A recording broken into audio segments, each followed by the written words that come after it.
नमो नमः सद्गुरुभ्यः सद्गुरुभ्यो नमो नमः। नमो नमः सद्गुरुभ्यः सद्गुरुभ्यो नमो नमः। ज्ञानवैराग्यसम्पूर्णान् हरिभक्तिपरायणान् पूर्वाचार्यानहं वन्दे सम्प्रदायप्रवर्तकान् भगवत्पादमाचार्यं श्रीमद्रामानुजं मुनिं श्रीमदानन्दतीर्थं च रामानन्दयतिं हितं श्रीवल्लभं च निम्बार्कं कृष्णचैतन्यमेव च ज्ञानेश्वरं तथान्याञ्च पूर्वाचार्यान् स्मराम्यहम् आचार्येष्वपि सर्वेषु तारतम्यं विना कलौ शुद्धं भागवतं धर्मं जग्राह प्रेमिको गुरुः।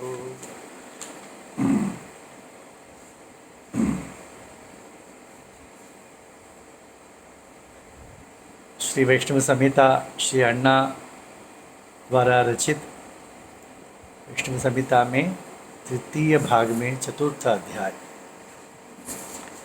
श्री सद्गुरुवाच ब्रह्मा हिरण्यगर्भस्तु सर्वलोकपितामहः इंद्राय नारदायापि ब्रह्म विद्यामुपादिशत्। इस अध्याय में प्रारंभ में श्री अण्णा कहते हैं कि सभी जो देवताएं हैं, जो प्रमुख देवताएं जो है, वे सब ब्रह्म विद्या के ज्ञाता हैं और उन्होंने ब्रह्म विद्या का उपदेश भी किया है, इसलिए उनका सम्मान करना चाहिए, ऐसा श्री अण्णा कहते हैं। ब्रह्मा हिरण्यगर्भस्तु सर्वलोक पितामहः इंद्राय नारदायापि ब्रह्म विद्याम उपादिशत्। ब्रह्म विद्या का उपदेश ब्रह्मा जी जो जगत का पितामह कहा जाते हैं, उन्होंने इंद्र और नारद को ब्रह्म विद्या का उपदेश किया था। रुद्रोपि कार्तिकेयाय पुलस्त्यादिभ्य एव च इंद्रादिभ्यश्च देवेभ्यो ब्रह्म विद्याम उपादिशत्। शंकर जी ने कार्तिकेय, अपने पुत्र कार्तिकेय, पुलस्त्यादि ऋषियों को और इंद्रादियों को भी उन्होंने ब्रह्म विद्या का उपदेश किया था। इंद्रोपि सर्वदेवेशः शचिर्भर्ता च वृत्रः तदनाय शिष्याय ब्रह्म विद्याम उपादिशत्। इंद्र जो है उन्होंने प्रदर्दन नामक अपने शिष्य को ब्रह्म विद्या का उपदेश किया था। यमोपि पितृलोकेशः शिष्याय नचिकेतसे उपसन्नाय कृपया ब्रह्म विद्याम उपादिशत्। यमराज जो पितृलोक के ईश्वर है, उन्होंने भी नचिकेतस को ब्रह्म विद्या का उपदेश किया था। यह कठोपनिषद में प्रसिद्ध है। वरुणः प्रियपुत्राय भृगवे यादसां पतिः ब्रह्म जिज्ञासमानाय ब्रह्म विद्याम उपादिशत्। वरुण अपने प्रिय पुत्र भृग को, जो जिसने जिज्ञासा किया था ब्रह्म विद्या के संबंध में, उसको ब्रह्म विद्या उपदेश किया था। उपकोसल नामने च सत्यकामाय वर्णिने कृपया भगवान अग्निर्ब्रह्म विद्याम उपादिशत्। भगवान अग्नि ने भी उपकोसल नाम का अपने सत्यकामाय अपने शिष्य को, उपकोसल विद्या प्रसिद्ध है वेदों में, तो ब्रह्म विद्या का उपदेश किया था। सनत कुमारो भगवान स्कंद इत्यभिधीयते स एव नारदायापि ब्रह्म विद्याम उपादिशत्। भगवान सनत कुमार भी जो स्कंद के रूप में अवतरित हुए थे, उन्होंने नारद जी को ब्रह्म विद्या का उपदेश किया था। यहाँ सनत कुमार को भगवान कहा गया है, अग्नि को भगवान कहा गया है। ये सब औपचारिक है। विष्णु पुराण में श्री पराशर महर्षि कहते हैं, भगवान जो 6 गुणों से युक्त है पूर्ण, वही विष्णु है, नारायण है। अन्य जगहों पर अन्यों को भगवान यदि संबोधित किया गया है तो औपचारिक रूप से किया गया, ऐसे महर्षि पराशर कहते हैं। इसी प्रकार यहाँ भी आदर के साथ कहा गया। एवं ब्रह्मविदः सर्वे देवा ब्रह्मादयस्त्विमे विष्णुना स्थापिताः पूर्वं लोकसंग्रह कर्मणि।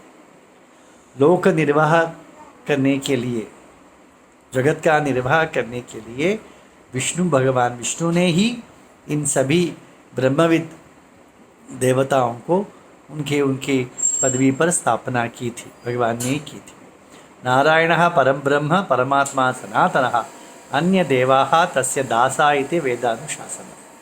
वेद क्या कहते हैं कि नारायण ही परम ब्रह्म है, बाकी अन्य सभी देवताएं उसके दास है। ये वेद शास्त्र का कथन है। एतेषां कामवश्यत्वं यत्पुराणेषु दृश्यते तत्सर्वम् अर्थवादो ही न ग्राह्यं तत्प्रमाणतः। उनके इन देवताओं के संबंध में कोई काम अवश्य है, ऐसा क्रोध अवश्य है, ऐसा कुछ लिखा भी होगा पुराणों में, तो उसे यथार्थ रूप से नहीं लेना चाहिए। वह अर्थवाद है, कोई किसी विषय को बताने के लिए वैसा कहा गया है, उसे यथार्थ रूप में नहीं लेना चाहिए। यथाधिकारं तिष्ठन्तः स्थानेषु सर्वेषु निर्मलाः अन्ते विष्णुप्रसादेन प्राप्स्यन्ति परमां गतिम्। ये जो देवताएं हैं अपने अधिकार या अपने पुण्य के फल के रूप में जिस पदवी पे स्थित है, वे सब अपने पदवी काल के अंत में विष्णु भगवान के प्रसाद से या कृपा से परम गति को प्राप्त होते हैं। तस्मात् एतान महाभागान अमरान आधिकारिकान न निंदेत वैष्णवान भक्तो ब्रह्म विद्या प्रवर्तकान। ये सब देवता हैं, ब्रह्म विद्या प्रवर्तक हैं, तो ये सब महाभाग अमर देवता है, आधिकारिक पुरुष है, इनकी निंदा वैष्णवों को नहीं करना चाहिए। आनंद तीर्थ गोविंद्रः कदाचित् करुणानिधिः शिष्येभ्यो वाससूत्रार्थं जगाद विशदम्। आनंद तीर्थ मध्वाचार्य एक समय अपने शिष्यों को व्यास सूत्र या ब्रह्म सूत्र पर भाष्य सुनाते थे। रम्ये पुण्य नदी तीरे निशन्नम शिष्य सेवितम अश्वत्थ मूले तम मध्वम ददर्श दशाधिपा सकलोपनिषद सार सिद्धांतम श्रोतमिच्छया वृषरूपम गृहीत्वायम चचार भुवि जागृतः। तो एक पुण्य नदी के तट पर अश्वत्थ वृक्ष के तले श्री मध्वाचार्य अपने शिष्यों को ब्रह्मसूत्र का भाष्य सुनाते थे। तो वहाँ पर उनकी भाष्य को सुनने के लिए इंद्र एक बैल के रूप में या वृषभ के रूप में वहाँ विचरण करने लगा था। सकल उपनिषद सार सिद्धांतम श्रोतमिच्छया वृषरूपम गृहीत्वायं चचार भुवि जागृतः विज्ञायतं वृषं मध्वः साक्षात् इंद्रम समागतम आनीय पूजयामास प्रेमपूर्वक कृपां। मध्वाचार्य जान गए कि यह बैल एक वृषभ साधा वृषभ नहीं है, ये इंद्र ही है। तो जानने के पश्चात उन्होंने उसके आदर से पूजा की। तदा प्रभृति तेनैव मध्वेन इतिना सह निवसद वृषभः सोपि शास्त्रार्थम श्रोतुमिच्छया। तो सभी शिष्यों के साथ वह वृषभ भी आकर ब्रह्मसूत्र के पाठ सुनने लगा। पूजा द्रव्याणि सर्वाणि शालग्रामस्य संपुटम मध्वो वृषेन्द्रमारोप्य चचार भुवने। मध्वाचार्य जी प्रवास करते थे, तब उस वृषभ पर ही वे अपने शालग्राम की पेटी हो या पूजा द्रव्य जो भी है अपने साथ जो ले जाते हैं, उस बैल पर लाद कर ही चलते थे, संचार करते थे। प्राप्ते ब्रह्म विचारोपि मध्ये मध्ये इतीश्वरः अपि ज्ञातमिति प्रीतः अपरच्छ पुष्यमः। ब्रह्मसूत्र के पाठ चलाते समय मध्य में या बीच में उस वृषभ की ओर देखकर पूछते थे, क्या तुम्हें समझ में आया?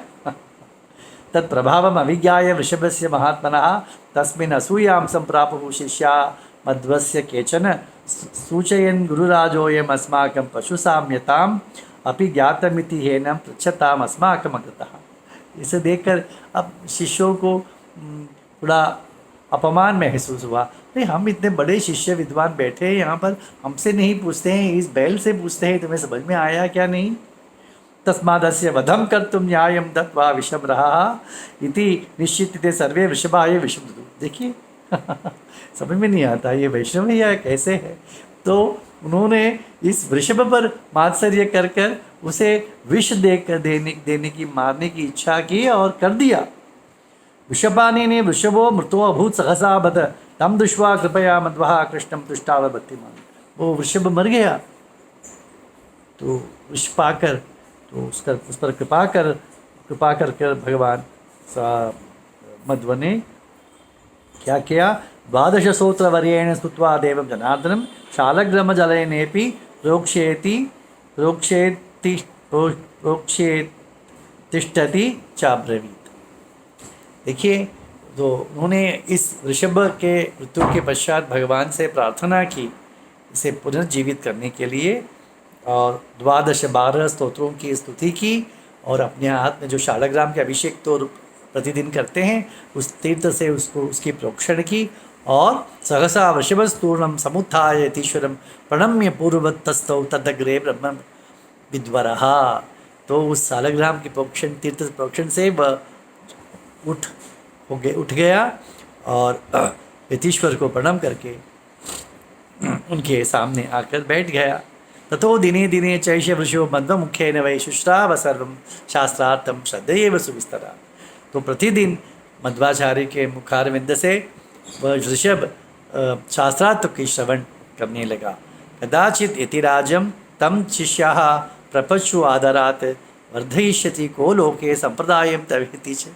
तो शिष्यों ने कुछ पूछा आचार्य से, आपके पश्चात इस संप्रदाय का प्रवर्तक कौन होगा। तदा तत्र स्थितं शांतं प्रदर्शय वृषभम् अब्रवीत् वर्धयिष्यत्येष लोके संप्रदायं ममेति स। तो मध्वाचार्य ने उस बैल की ओर इशारा करके कहा कि मेरे पश्चात यह वृषभ ही संप्रदाय का प्रवर्तन करेगा।